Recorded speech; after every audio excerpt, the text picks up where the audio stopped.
હવે અહીંયા જે કાવ્ય આપેલું છે કે જે ઉર્મી ગીત છે સાતમું, અલ્લક દલ્લક, કે આ ઉર્મી ગીતમાં રાસલીલાનો પ્રસંગ વણી લેવાયો છે. બાળકોને ગાવું ગમે એવું આ કાવ્ય છે. એમાં પ્રાસ, ઢાળ તેમજ શબ્દ નોંધપાત્ર છે. હવે આપણે આનો જે અર્થ છે એ સમજીએ. અલ્લક દલ્લક ઝાંઝર ઝલ્લક રઢિયાળો જમનાનો મલ્લક, એટલે કે રાસલીલા છે એમાં છે એ સૌ અલ્લક દલક રમે છે અને જે ઝાંઝર છે એ ઝમકે છે. યમુનાનો જે છે એ મનમોહક એવો મલક, એટલે કે જે મુલક છે, જમના છે એનો રઢિયાળો જે છે મુલક એની વાત કરવામાં આવી છે. એથી સુંદર રાધા ગોરી મુખડું ઝળકે ઝલક ઝલક. હવે અહીંયા જે રાસની વાત કરી છે કે જે રાસલીલામાં સૌ છે અલક દલક રમે છે, એમાં એ છે એ જમનાનો રઢિયાળો એટલે કે મનમોહક જે મુલક છે, અને એથી એ સુંદર એમાં શું છે તો કે રાધા ગોરી છે એનું મુખડું છે એ ઝળકે છે. કેમ તો કે ઝલક ઝલક રીતે છે એનું મુખડું મલકી રહ્યું છે.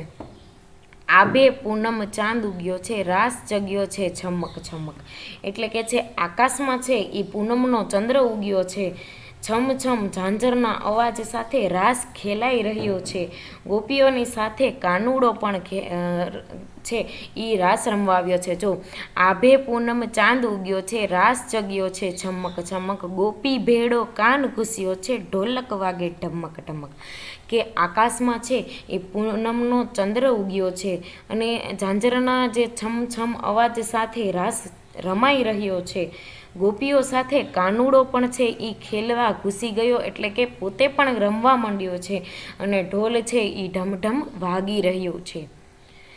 રાધિકાનો હાર તૂટે છે, મોતી ચળકે ચલક ચલક, બધા જડિયા પણ એક ખૂટે છે, રૂએ રાધિકા છલક છલક. જો કે રાધા છે એનો હાર તૂટી જાય છે, જે મોતીઓ છે એ ચળકે છે પણ જે વેરાય એ છે એ તૂટે છે, એટલે એ વેરાઈ જાય છે. બધા જે આમ તેમ છે એ ઢોળાઈ જાય છે, વેરાઈ જાય છે એટલે કે ઢોળાઈ જાય છે. બધા જ મોતીઓ જડે પણ એમાંથી એક મોતીડું છે એ રાધાને મળતું નથી અને રાધા છે એ ખૂબ રડે છે.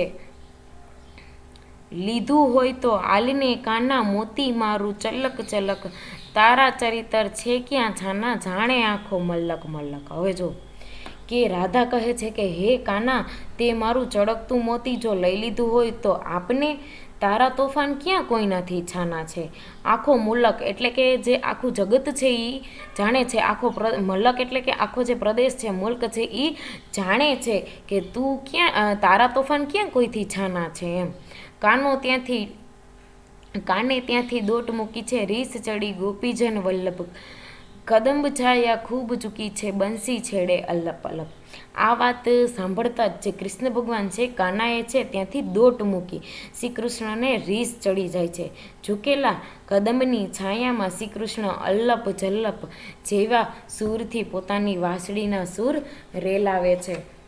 હવે અહીંયા છે એ આગળ આપણે જોઈએ કે રાધા દોડે ચિત્ત અધીરે, રાસ ચડ્યો છે અલ્લક દલ્લક, સૂર વણાયે ધીરે ધીરે, ઉર તણાયે પલ્લક પલ્લક, એટલે કે વિહવળ થયેલી રાધા એકદમ દોડે છે કે અલ્લક દલ્લક રાસ જામ્યો છે અને વાંસળીના ધીમા ધીમા સૂર, કે જે સૂર એના વાંસળીના સૂર છે એ રાધાને સંભળાય છે, તેથી છે એનું હૃદય મલકાતું મલકાતું શ્રી કૃષ્ણ તરફ ખેંચાઈ રહ્યું છે. એની અહીંયા વાત કરી છે કે અલ્લક દલ્લક ઝાંઝર ઝલ્લક, રઢિયાળો જમ નાનો મલક, એથી સુંદર રાધા ગોરી મુખડું ઝળકે ઝલક ઝલક.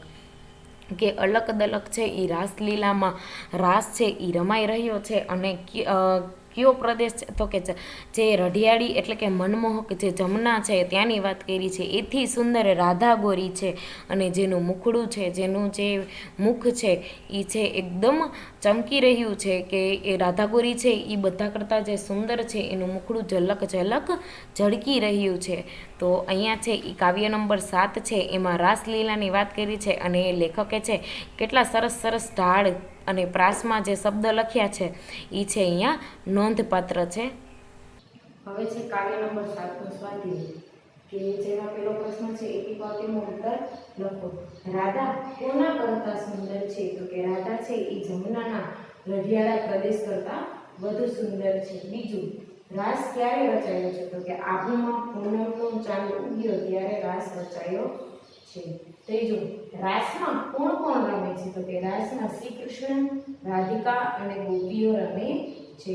ચોથું, શ્રી કૃષ્ણ ક્યાં બેસીને બંસી વગાડે છે? તો કે શ્રી કૃષ્ણ કદંબ વૃક્ષના છાયામાં બેસીને બંસી વગાડે છે. ત્યારબાદ આવશે પાંચમું, રાધિકા કોની પાસે અને શું માંગે છે? તો કે રાધિકા છે કૃષ્ણ પાસે પોતાનું ખોવાયેલું ચળકતું મોતી માંગે છે.